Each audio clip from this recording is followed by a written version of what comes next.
돈을 신으로 받들어 모시느냐 안 모시느냐 이게 중요한 것 같아요. 뭐야? 돈을 쫓아서 한평생을 보내는 것은 한평생이 너무나 아까운 거예요. 상대적인 박탈감을 가질 때 소위 말하는 그 비교급 인생이 되지 말라. 궁극적으로 말하면 이렇게 돼야만 모든 고통에서 벗어난다 이건데 가장 중요한 게 뭐예요? 내 속에 지금 여기에서의 변화, 나의 참나가 누군가, 진짜 나를 찾는 것. 한국이 낳은 한국을 대표하는 최고의 종교학자.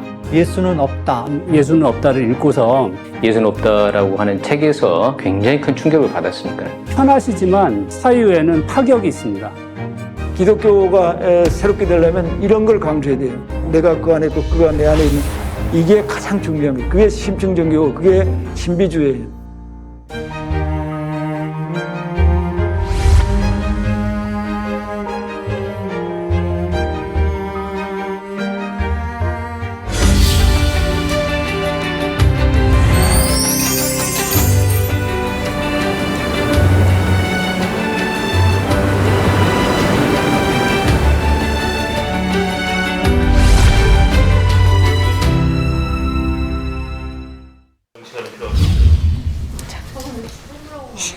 설아는 돈이 뭐라고 생각해요? 돈이요? 그건 잘 모르겠는데. 좋은 거? 많을수록 좋은 거요. 생각만 해도 기분 좋아요? 네. 돈은 뭐라고 생각해요? 돈이요? 너무 좋다. 돈. 돈이요? 돈은 저한테는 물건 사고 맛있는 것도 사고. 살아가는 데는 아주 중요한 도구죠. 돈이 많으면 돌발 상황에 대처하기가 되게 쉽더라고요. 제 삶을 지탱해주는 믿음, 든든함. 돈이 있으면 완전 부자같이 좋아해요. 10만 원 넘게 있으면 부자인 것 같은데. 10만 원이나 100만 원? 6천 원밖에 없어요. 100만 원이면 학교 째고 친구들이랑 많이 놀 수 있을 것 같아요. 1억? 그냥 막연한 생각으로는 100억? 대략 한 10억 선? 최소 15억에서 20억은 있어야 되지 않을까요?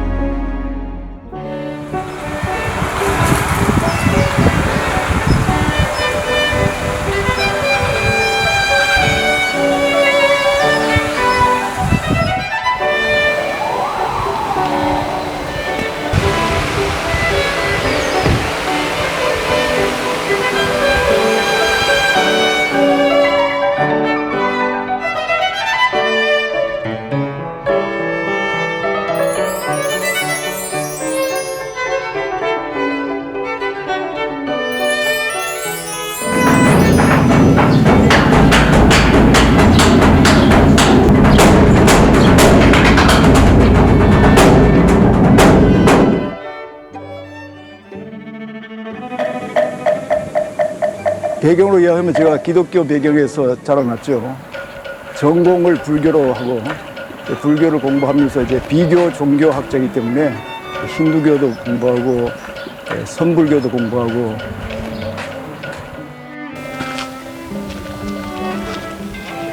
종교학자라는 사람들이 사실 어떤 종교에 속하기보다는 여러 종교를 이제 연구하는 사람들이니까 제가 그 사람들을 에베레스트 산으로 이제 꼭대기로 데리고 올라가는 사람이 아니고 에베레스트 산에 올라갔던 사람들이 내려와서 하는 얘기들을 많이 수집을 한 거예요. 올라갔을 때는 어떤 느낌이 있고 올라갈 때는 무슨 장비로 가고 이런 거를 이제 연구해 가지고 다른 사람들이 그렇게 올라가는데 도움이 되도록 그런 역할이다.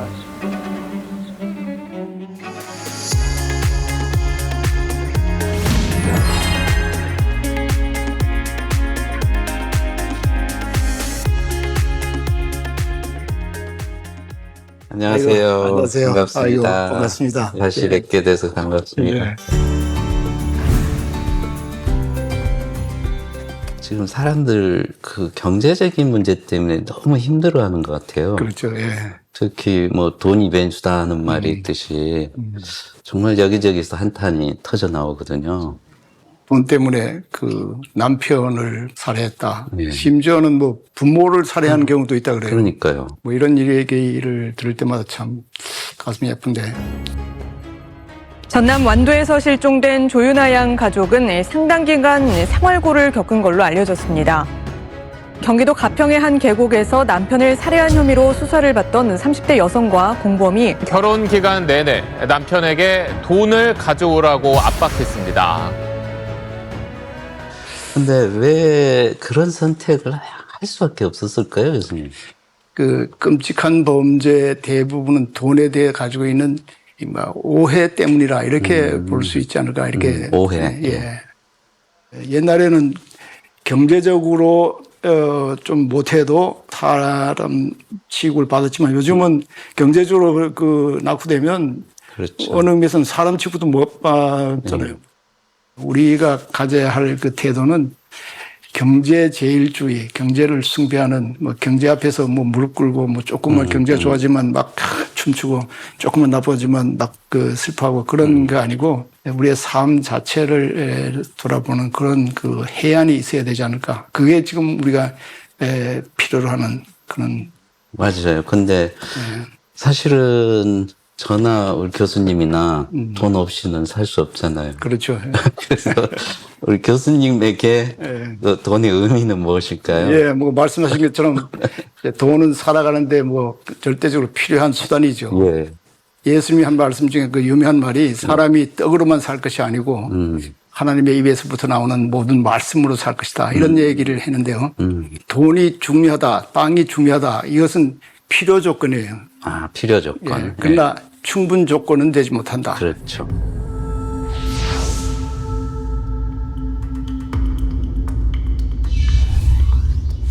이제 어떤 어부가 이제 아침에 바다에 나가서 이제 생선을 잡아왔어요. 예. 오후에는 자기 배의 그 그늘 밑에서 이제 권련을 피우면서 이제 자기의 삶을 즐기고 있다. 영어로 해서 he was enjoying his life. 그렇게 하고 있는데 이제 어떤 비즈니스맨이 지나가다가 너 지금 뭐 하고 있냐? 나 지금 내 삶을 즐기고 있다. 아. 그러니까 왜 밖에 나가서 생선을 더 잡지 않냐? 예. 생선 더 잡으면 뭐 하냐? 그러니까 돈을 더 벌 거냐? 돈을 더 벌면 뭐 하냐? 그러면 네가 나중에 네 인생을 즐길 수 있지 않냐? 이런 얘기를 한 거예요. 그러니까 어부가 지금 내가 뭘 하고 있는 줄 아냐? 지금 인생을 즐기는데 왜 나중까지 미뤄야 되느냐? 이런 얘기인데 아마 한국 사람들 중에는 이거를 그대로 동의하기 힘들 거 아니겠어요? 그렇죠. 젊었을 때 열심히 일하라 이렇게 하는데 동네 어떤 나무 한 개가 있잖아요. 나무 한 개. 근데 경제적 가치만으로다 그 나무를 보면 배 가지고 뭐 책상을 만들면 만불을 벌 수 있다 그러잖아요. 그러나 그 나무가 경제적 가치만 있는 게 아니고 그 나무가 줄 수 있는 가치는 훨씬 더 많거든요. 그렇죠. 예를 들어서 뭐 풍광을 좋게 하고 또 새들이 거기서 지저귀고 또 동네 어른들이 와가지고 거기서 낮잠도 잘 수 있고 벌레들이 그 밑에서 살고 여러 가지 그 다른 가치가 있는데 경제적 가치만을 들이대면 그 나무를 베버리는 거예요. 그렇죠. 예, 그런 것이 이제 문제가 되고 내가 혹시 뭐 그 나무처럼 되지는 않는가 뭐 그런 불안이 뭐 있지 않을까 이렇게. 돈이 솔직히 하는 거죠. 통장에 돈이 없으면 굉장히 불안하더라고요. 그래서 적당히 있어야 좋은 거? 많으면 또 많은 대로 싸우고 적으면 또 적은 대로 너무 삶이 약간 피폐해지는데 돈이 없으면 정말 무서운 일이죠. 병원비로 돈 많이 쓰게 되더라고요. 저희 엄마 아빠 보니까. 근데 그런 상황이 생기면 어쩔까. 이제 돈이죠. 순간적으로 돈이 떨어지면서 친구들이랑 못 놀면 어떡하지? 라는 생각이 많아져서 그런 게 많이 고민되는 것 같아요.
한국인이 돈을 행복의 제일 조건으로 꼽는 이유가 뭘까요?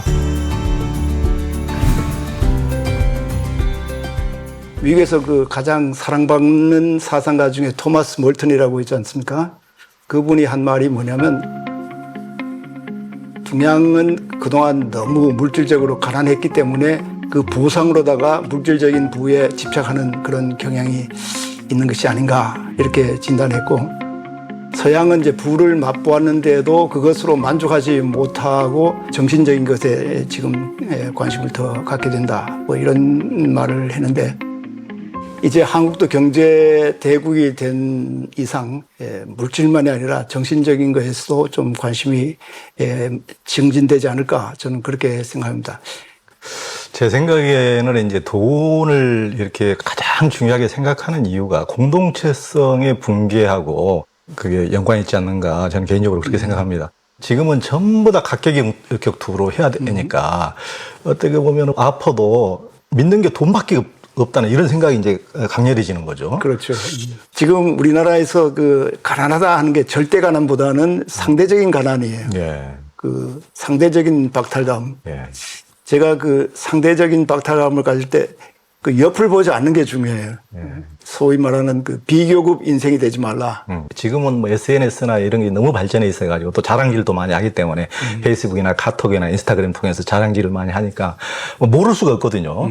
얼마나 호화롭게 사는지, 얼마나 멋진 여행을 하는지 다 아니까 비교하지 않을 수가 없고 훨씬 더 또 열등감도 많이 들고, 그렇죠. 또 부러움도 생기고.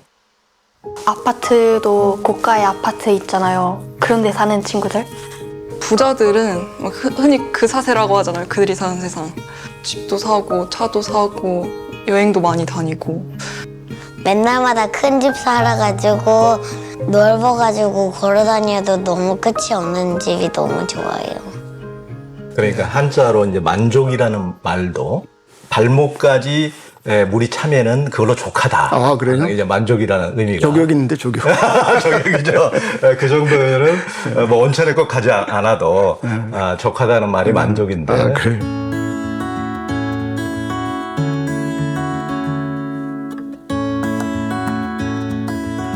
그 마태복음 20장에 나오는 얘기인데요. 어떤 포도원 주인이 이제 이른 아침에 장터에 나가가지고 일할 사람을 구했어요. 네.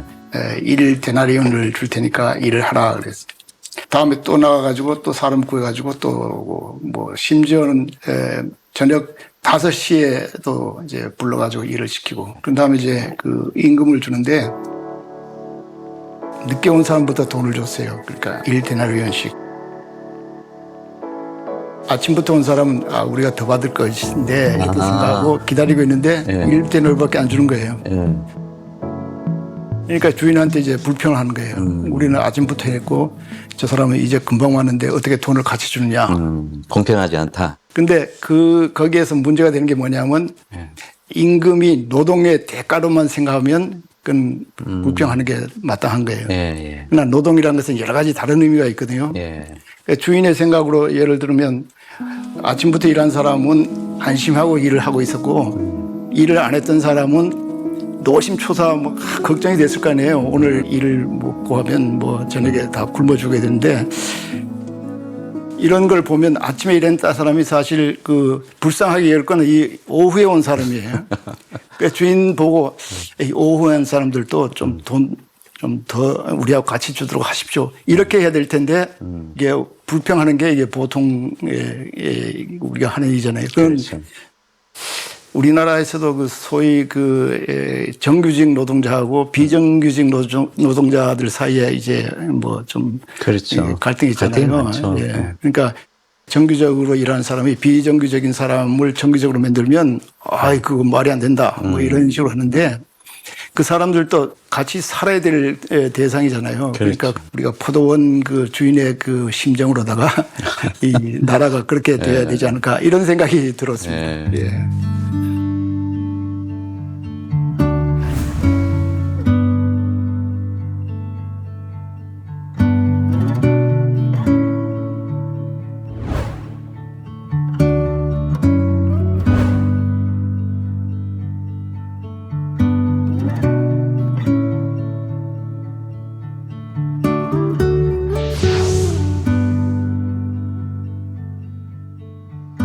미국의 종교사회학자 필 스크만이라고 하는 사람이 쓴 책에 그런 얘기가 나와 있습니다.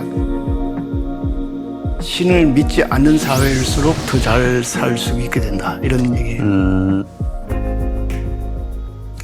굉장히 역설적이네요. 예. 어떤 사람이 가난하잖아요. 예. 가난하면 신이 있는 사회에서는 신이 그 사람을 가난하게 만들었다는 거예요. 그렇기 때문에 우리로서는 할 일이 없다는 거예요. 신에게 책임을 다 돌리는 거예요. 예, 그렇죠. 예. 그러나 신을 상정하지 않는 사회, 예를 들어서 덴마크, 스웨덴, 노르웨이 같은 그런 사회에서는 어떤 사람이 가난하거나 아프면 이건 우리의 책임이라는 거예요. 국가의 책임. 예, 국가의 책임이에요. 공동체의 책임. 공동 책임으로서 이 사람들을 도와야 된다니까, 그러니까 복지 그 제도가 이제 점점 발달되는 거죠.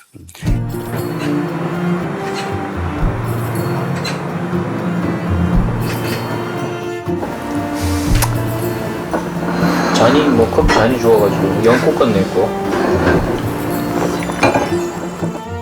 제일 나쁜 것이 이제 내가 벌어서 내가 먹는다. 이런 거. 내가 번 돈 내 마음대로 쓴다. 자기가 번 돈이 세상에 하나도 있을 수 없어요. 그 물건을 만들기 위해서 얼마나 많은 다른 것이 필요한 거예요. 그러니까 자기가 번 돈이 아니라 모든 사람의 혹은 모든 우주의 모든 것이 합해가지고 자기가 그 물건을 만들었고 그걸 팔고, 그리고 또 물건을 만들어서 돈을 번다 하는 생각보다는 사람들에게 편리를 준다, 사람들에게 이익을 준다. 우리에게 중요한 게 뭐냐면 감수성이에요. 그리고 예민성, 사물에 대해서 이제 그 진가를 알아보는 거. 영어로 그걸 appreciation이라고 그러는데, 밥을 먹더라도 내가 돈 벌어가지고 내가 사 먹는 밥이다 이렇게 생각하지 않고, 이 밥 속에 얼마나 많은 사람들의 노력과 정성이 들어있었던가. 사람뿐만 아니라 햇빛과 비와 땅과 그런 모든 것이 들어있는 이것을 먹는다 하는 그런 그 감격을 가지고 밥을 먹으면, 밥 먹는 것도 그냥 보통 먹는 게 아니에요. 누가 말한 대로 우리는 밥을 먹는 게 아니라 하루를 먹는다 하는 식으로 그런 이 세상을 보는 눈이 바뀌어지는 것이 중요하죠.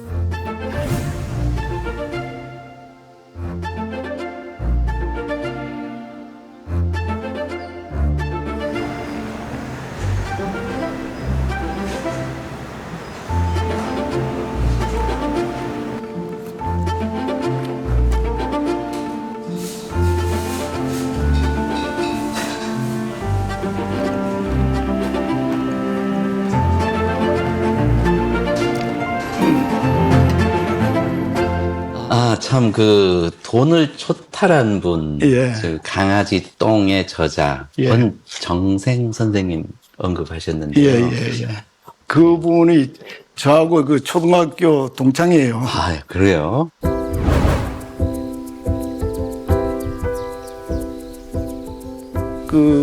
강아지 똥이니 몽실언니니 한티지 하느니 책을 많이 냈잖아요. 그래서 인쇄가 많이 들어왔는데 네. 그거를 자기를 위해서 못 쓰는 거예요. 왜냐하면 그 집이 이제 이 들판에 있는데,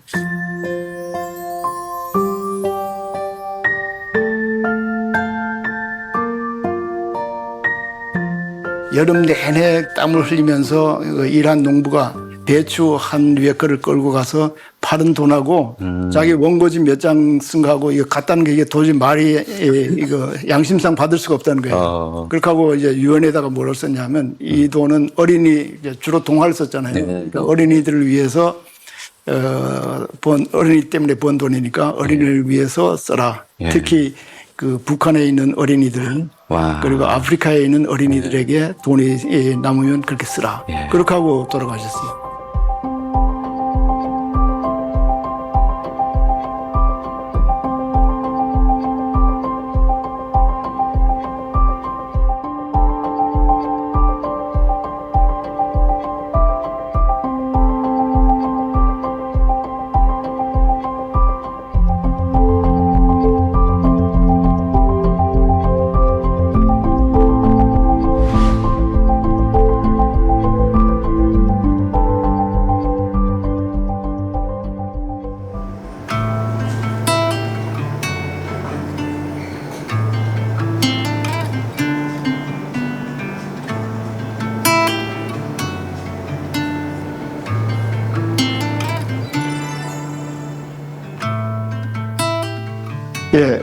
개같이 벌어서 정승처럼 쓴다 이런 속담이 있는데요.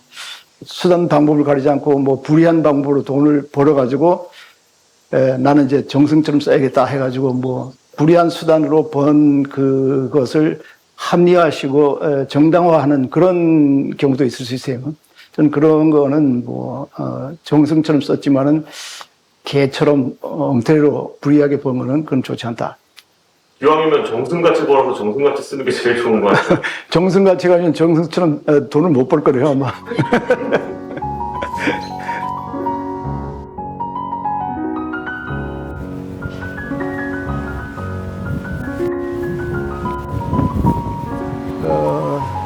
절에 가서 뭐 몇백 명 이런 데서 한 적도 있고, 교회 개통에 뭐 몇백 명을 한 데도 있고, 그러니까 작은 교회든 큰 교회든 뭐 오라는 데 가가지고 얘기하는 게 뭐 제 기본 방침이라 이렇게 생각할 수 있겠죠. 여쭤봐도 될지 모르겠지만 강연료는 강연료는 이렇게 작은 교회에서는 안 받아요 제가.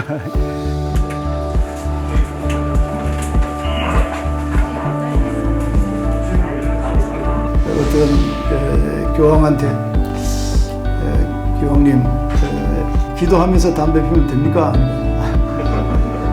안 된다 그래. 담배 피우면서 기도하면 됩니까? 그건 좋다네. 읽어주셔서 감사합니다.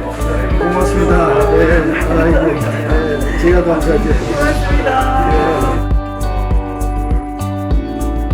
웃으세요. 하나,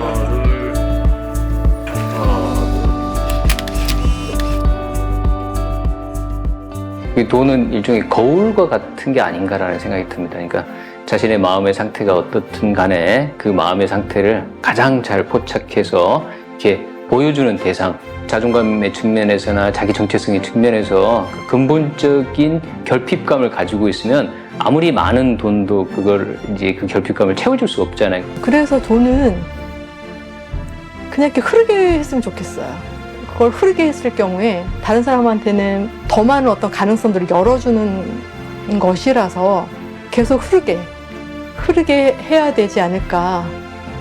우리는 계속 남들 따라서 경쟁하고 그 경쟁에서 레이스에서 이기려고 하다가 결국은 생을 마칠 것이냐, 아니면 한번 귀하게 태어난 삶에서 진정한 의미를 찾기 위해서 갈 것이냐, 이런 그 물음을 사실은 던지시는 거거든요.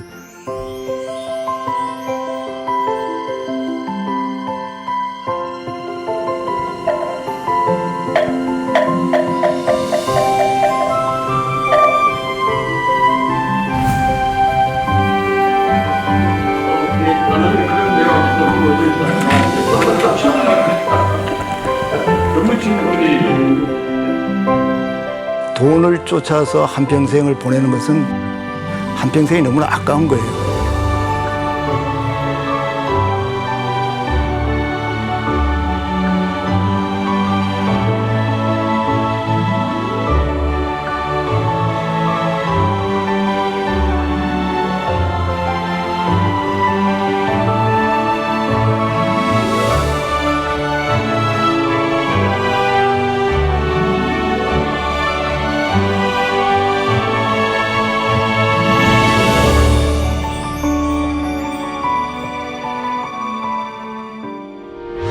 의견 있는 경제 채널 SBS 비즈